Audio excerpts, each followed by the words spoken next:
In June 2020, I decided to travel to Venice, in Italy, immediately after the country had reopened its borders.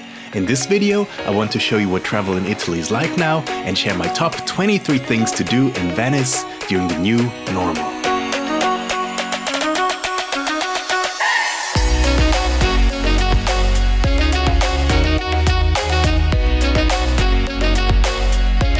I'm just so happy right now to be back in Venice. It's beautiful, it's amazing, and it's also much warmer than it was in Milan, which is quite nice too. And the good news is also here in the Veneto region, the masks are not obligatory outside. So I can take it off! Freedom! So now we're gonna take the Vaporetto, which is the water bus, and we're gonna go to the Piazza San Marco, which is close to where my hotel is. Let's go!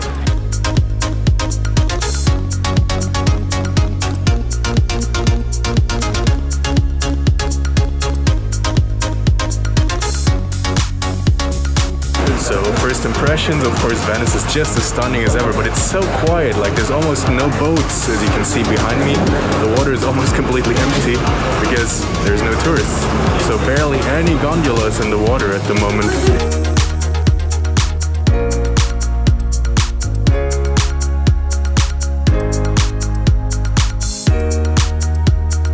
Right, I just stepped off the boat so I can finally take off that mask. So now it's time to get to the hotel. I'm gonna cross Piazza San Marco to get there. The stunning Piazza San Marco, or St. Mark's Square, is the social, religious and political center of Venice. Some of the most interesting buildings on this square are the Basilica di San Marco, the Palazzo Ducale, and two columns, one with San Teodoro and one with the Winged Lion of Venice, the symbol of the city and its patron saint, St. Mark. Piazza San Marco hosts many popular cafes, including the famous Caffè Florian.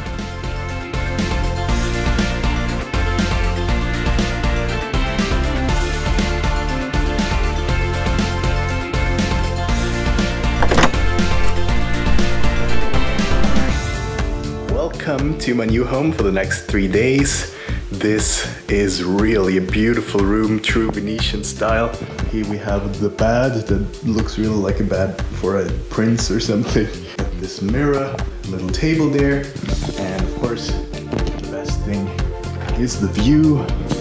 Take a look outside. So it's time to go out for dinner, and I'm gonna go to a restaurant. It was recommended to me by the guy who checked me in.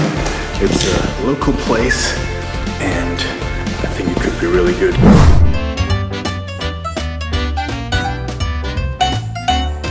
And of course, the drink in Venice is the Spritz-Aperol. Venice's signature drink is a super refreshing cocktail made with Aperol, Prosecco or white wine, and sparkling water. Yeah, still just as good. The pizza arrived. It's the specialty pizza of this restaurant and it looks delicious.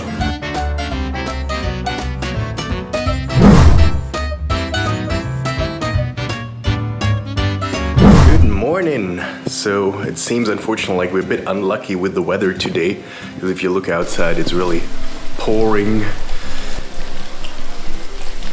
Alright, so first of all we'll go to the tourist office to ask what exactly is open today and which museums we can visit, because unfortunately it's Monday today, so some of the museums might be closed.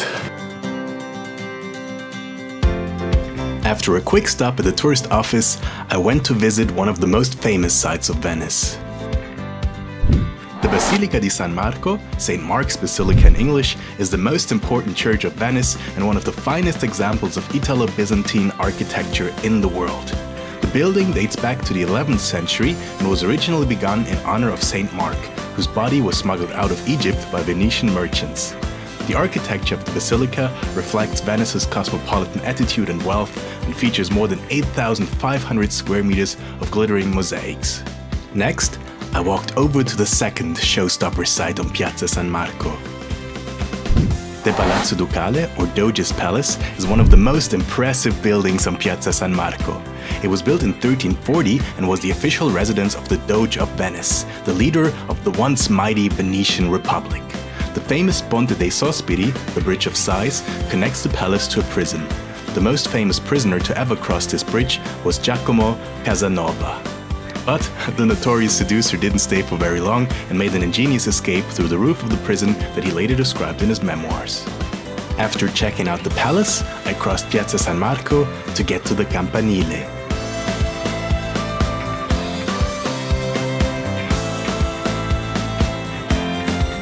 And here we are on the Campanile. Nice. The view is spectacular. I mean, I've been here before, but I forgot how awesome the view actually is. Venice looks so beautiful from above. The 99-meter tall Campanile is the bell tower of St. Mark's Basilica and the tallest structure in all of Venice. It was initially built as a watchtower to sight approaching ships and served as a landmark to guide Venetian ships safely back into the harbor. Because of its height, the tower offers spectacular panoramic views of the city below.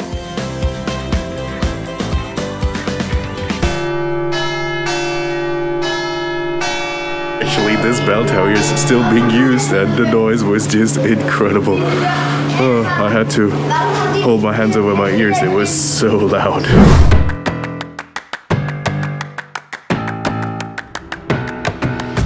So this is really one of my all-time favorite things to do in Venice. It's basically just to head out and try to get lost in all the little back streets and little alleys. It's just so much fun because you always discover something beautiful or interesting when you do that.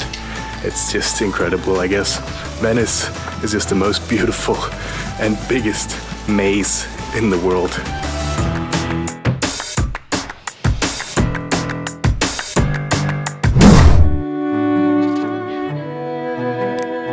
As you can see, I'm standing in front of one of the most famous landmarks in the world, the Rialto Bridge, which connects two of the inner city parts of Venice and crosses the Canal Grande.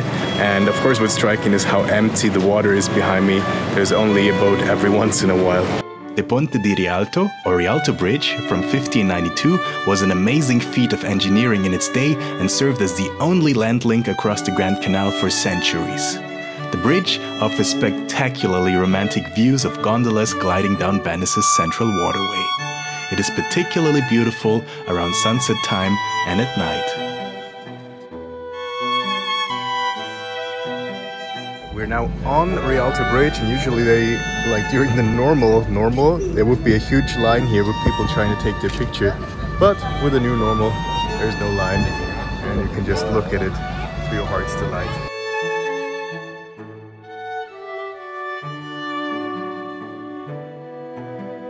So it's lunchtime and I found this little trattoria close to the Rialto Bridge. I'm gonna try a very famous specialty from Venice called sarde e saor.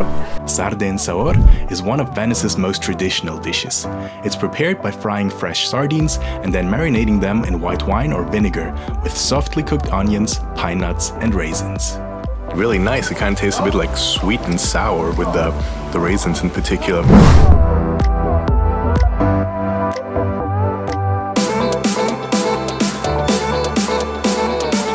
So I made it to the Basilica dei Frari, which is one of the most beautiful churches in Venice. The #1 attraction at I Frari is the 1518 Assunta by Titian, an incredibly radiant painting which captures the exact moment of the ascension of the Madonna into heaven. Other masterpieces inside the church include Bellini's Madonna with Child, the Doge Pesaro funeral monument, and Panova's Pyramid Mausoleum, which was originally intended as a monument to Titian.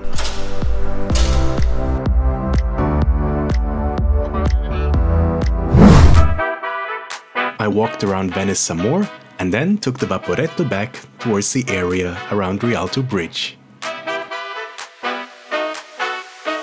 Wow, and it looks like the weather is finally getting a bit better, so this is the first time I see blue sky since I arrived in Venice. So nice.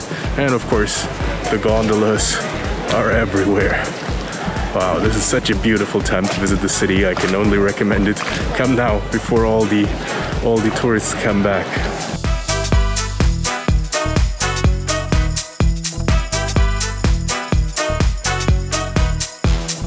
Alright, so night is slowly falling in Venice, which means it's time for Spritz Aperol and Cicchetti. Cicchetti are delicious little Venetian tapas. There's all kinds of different versions and they're all just so incredibly delicious. So we're gonna go out now and have some Cicchetti with Spritz Aperol. So here we have a selection of different Cicchetti. And this one here is Baccalà Mantecato. It's one of the most traditional ones. It's cod with cream and it has polenta as well, then sarde e saor. What we also had for our lunch already. It's sardines with a sweet and sour sauce and onions. Then we have some fried potato here, some squid, some bruschetta with bell peppers, and two other things that I have yet to try. So yeah, I'm really a bit amazed that not more tourists know about this, but the Cicchetti are some of the best things you can have in Venice, so I highly recommend those if you're ever in the city. And by the way, this is a sign of a really good place. If the menu is written on a piece of cardboard like this, so it means that things are usually really fresh and it changes daily depending on what kind of ingredients they can buy at the market. I just left the restaurant, it was a great meal, but unfortunately now it's pouring again. Now I'll have to walk back through the rain. It's about a 10-minute walk, so it's not too bad.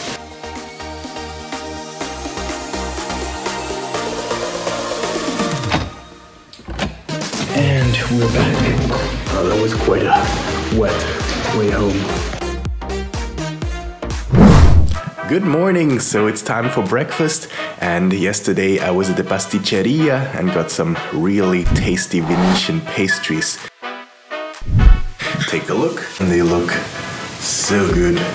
Of course, since this is an Italian breakfast, I got an espresso, which is this. It's this tiny coffee over here. And usually, when you have an espresso in Italy, you have it with a glass of water. And that's what I have right here. And it's sunny today. That's amazing. For the first time since I arrived in Venice, the sun is shining. This is a perfect day for our island tour.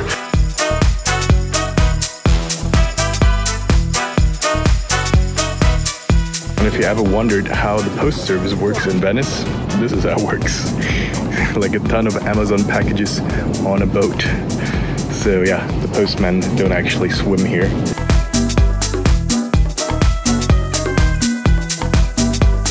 We are on the boat now.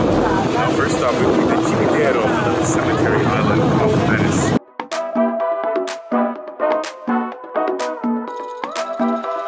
So we are now on the Isola San Michele, which is a cemetery island of Venice. In earlier days, the dead were buried inside of Venice, but then during the French occupation in the 19th century, the cemetery was opened here.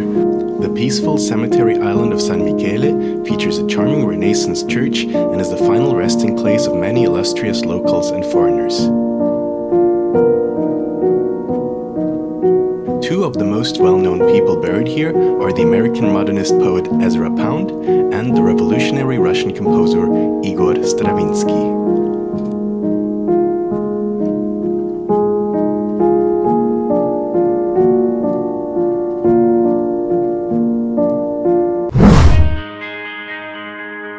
We just landed on the island of Murano, which is famous for glass production, artisan glass. Let's take a look around. Because of the fire hazards of glass blowing, this industry was moved from the city center of Venice to the island of Murano in the 13th century. Today, the island is home to dozens of glass shops, some of which offer live demonstrations of their craft. It's the perfect place to shop for some typically Venetian souvenirs.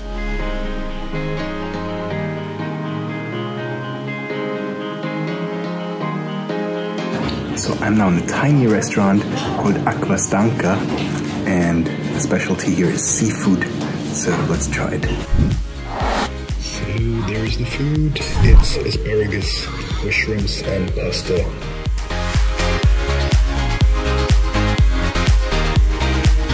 Next, I took the Vaporetto to Torcello.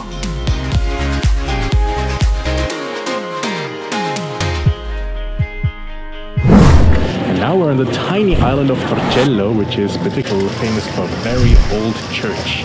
Let's go check it out.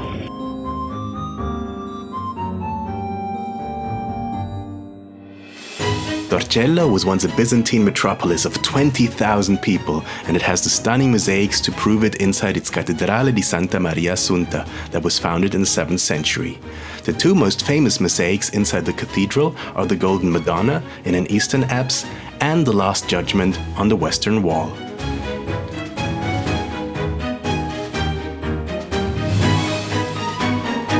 After a quick tour of Torcello, I took the Vaporetto to the bigger island next door. Well, here we are. Welcome to Burano, the most colorful village in Italy, maybe in the world. Let's take a look. The reason for the colorful houses in Burano is that fishermen wanted to be able to spot their home village more easily after a long day out at sea. On a sunny day, just looking at the incredible color schemes of the village puts you in a great mood. The best thing to do here is to wander around in the little back streets and take lots of pictures. Burano also has a famous lace museum and a beautiful church called Chiesa di San Martino.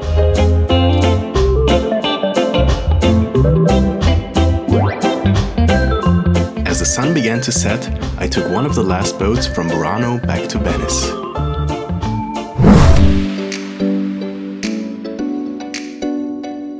We're on our way now to the Osteria Moceniga, where we hopefully try some more really good Venetian food.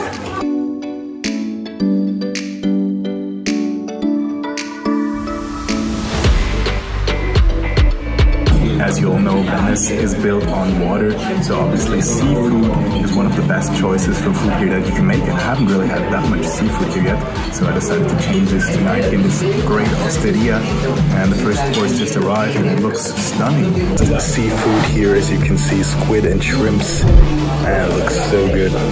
This is cuttlefish cooked in its own ink with polenta.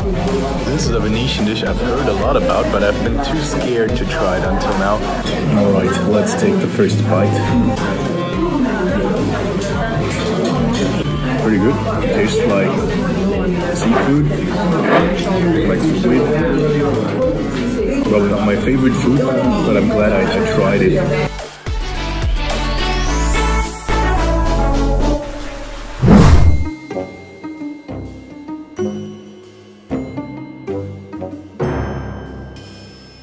Alright, I'm walking home now through the empty streets of Venice, and I got a weird feeling. Maybe we'll meet someone.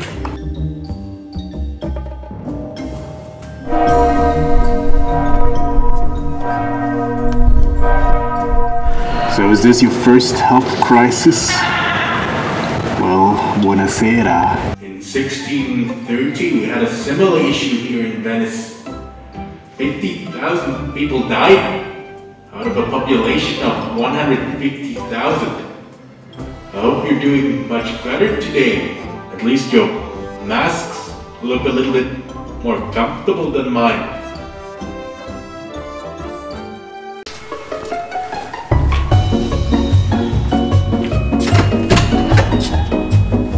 Alright, so let's go out, discover Venice a little more.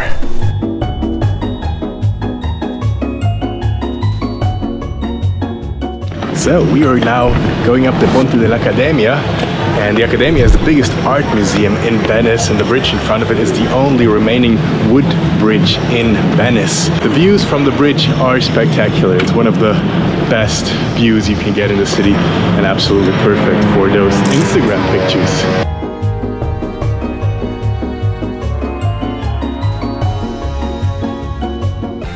The Galleria dell'Accademia is Venice's most important art museum and was founded when Napoleon decided to install his Hall of Venetian art trophies here in 1807. Some of the most important masterpieces here include Carpaccio's 10,000 Martyrs of Mount Ararat, Tintoretto's Creation of the Animals, Veronese's Feast in the House of Levi, and Titian's Presentation of the Virgin in the precious Sala dell'Albergo. I took the Vaporetto from Accademia back to Rialto Bridge. And now we're gonna have lunch at one of my favorite places from when I used to study here as an Italian student. It's called Antico Forno, and it sells pizza by the slice, pizza al taglio, as they say in Italian, and the pizza there is so delicious. Conveniently located close to Rialto Bridge, the Antico Forno Pizzeria sells some of the best pizza in Venice. They're constantly preparing fresh varieties, and you can pick and choose slices from the pizzas that they have on offer during your visit. After the delicious pizza, it was time for some ice cream at one of the best ice cream shops in Venice, the Gelateria Il Doge, which offers many inventive flavors.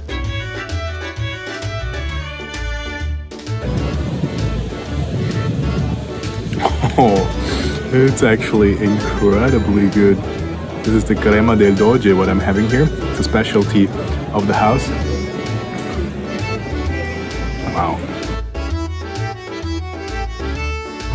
So welcome to Campo Santa Margherita. This is a true local square here, and it's one of the best places to come. We're having a Spritz Aperol when it's happy hour between 6 and 8, but since it's Venice, you can also have it whenever you want. I've seen people having the Spritz Aperol at like 9 in the morning too, so yeah, that's what we're gonna do here. So even though it was only afternoon, I decided to have one more delicious Aperol Spritz before catching my train to Florence. Alright, cheers, or as they say here, chin chin, to an amazing time in Venice, Italy. So those are my recommendations for Venice. What are yours? If you're from there or if you've been there before, please make sure to leave your tips and advice in the comment box below this video. If you like this video, please give it a thumbs up and subscribe to Max Nomad for new travel videos published every day. I'm Max Nomad, and I will talk to you again soon.